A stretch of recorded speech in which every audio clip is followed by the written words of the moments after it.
सभी को नमस्कार है, सभी को अभिनंदन है। कैसे हैं सभी लोग? उम्मीद करते हैं सभी लोग अच्छे हैं और जीवन का आनंद ले रहे हैं। तो आज हम लोग बात कर रहे हैं दो बातों के बारे में। भैया, एक होता है हलवा सेरेमनी, जिसकी वीडियो आप तो बहुत सारी देख ही चुके होंगे मार्केट में, लेकिन फिर भी, और दूसरा होता है बजट वाला ब्रीफकेस। तो बजट वाला ब्रीफकेस और हलवा सेरेमनी बड़ा इंटरेस्टिंग फैक्टर है भैया। और कौन कौन किन्होंने ये किया है और कैसे ये बजट तैयार होता है, इस सब के बारे में हम लोग बात करने वाले इस वीडियो में। बजट बनता कैसे है भारत का। तो चलिए हम लोग बात करते हैं, किस बारे में बात करने वाले हैं कि भैया सबसे पहली बात कि हलवा सेरेमनी क्या होती है। हलवा सेरेमनी एक सेरेमनी होती है जब पूरा का पूरा बजट तैयार हो जाता है। बजट तैयार होने की प्रोसेस शुरू होती है अक्टूबर मंथ में, सितंबर या अक्टूबर मंथ में, जो बजट फरवरी में पेश किया जाता है। सितंबर या अक्टूबर मंथ में सबसे पहले सारे ही डिपार्टमेंट्स को भेजा जाता है एक ऑफिशियल लेटर वित्त मंत्रालय की तरफ से। इस ऑफिशियल लेटर में काम क्या होता है, इस ऑफिशियल लेटर का काम क्या होता है? ये ऑफिशियल लेटर सारे ही डिपार्टमेंट से, सारे ही मंत्रालय से ये पूछता है कि आपको जरूरत कितने पैसे की है। यानी कि ये बजट दो पार्ट्स में प्रिपेयर होता है। पहले पार्ट को बोलते हैं एक्सपेंडिचर, यानी कि खर्चे कितने होने वाले हैं, इसको आंका जाता है। दूसरे पार्ट को बोलते हैं रेवेन्यू, यानी कि जो खर्चे होंगे वो पैसा आएगा कहां से, इस बारे में बात होती है।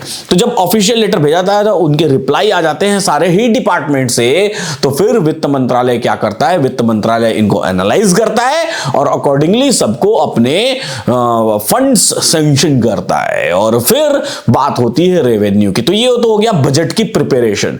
ये बजट की प्रिपरेशन में लगभग 5 मंथ्स का वक्त लग जाता है, जो कि बहुत लंबा होता है। और ये 5 मंथ्स उस डिपार्टमेंट के कर्मचारियों के लिए, उस डिपार्टमेंट के अधिकारियों के लिए, जो भी लोग या फिर मंत्रालय में जितने भी लोग हैं, उन सभी के लिए बेहद हेक्टिक होता है। इस दौरान बजट के प्रिपरेशन के दौरान वित्त मंत्री डायरेक्टली सिर्फ और सिर्फ एक ही डिपार्टमेंट से कनेक्टेड होते हैं। तो कौन है वो डिपार्टमेंट? वो डिपार्टमेंट है prime minister and the office of prime minister, यानी कि प्रधानमंत्री और प्रधानमंत्री का कार्यालय।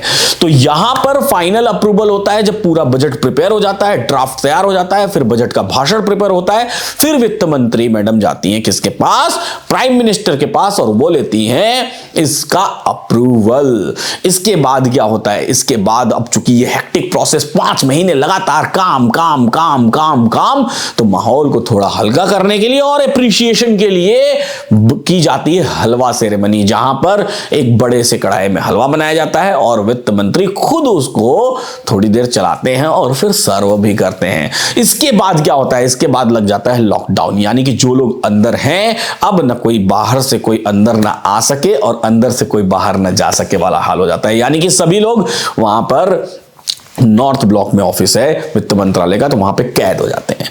कोई फोन कॉल नहीं, कोई चिट्ठी नहीं, कोई संदेश नहीं, सिंपल अगले कुछ दिनों के लिए सभी लोग बंद रहेंगे एक कमरे में। पहले होती थी बजट की प्रिंटिंग, बोरों में भरे जाते थे बहुत सारे बजट के प्रिंटिंग के कागजात और सारे मेंबर्स में बांट दिए जाते थे, यानी संसद भवन में उन बोरों को ले जाया जाता था और बांट दिए जाते थे। अब लास्ट ईयर से पहली बार मैडम ने पेश किया है बजट, जो कि पेपरलेस बजट था।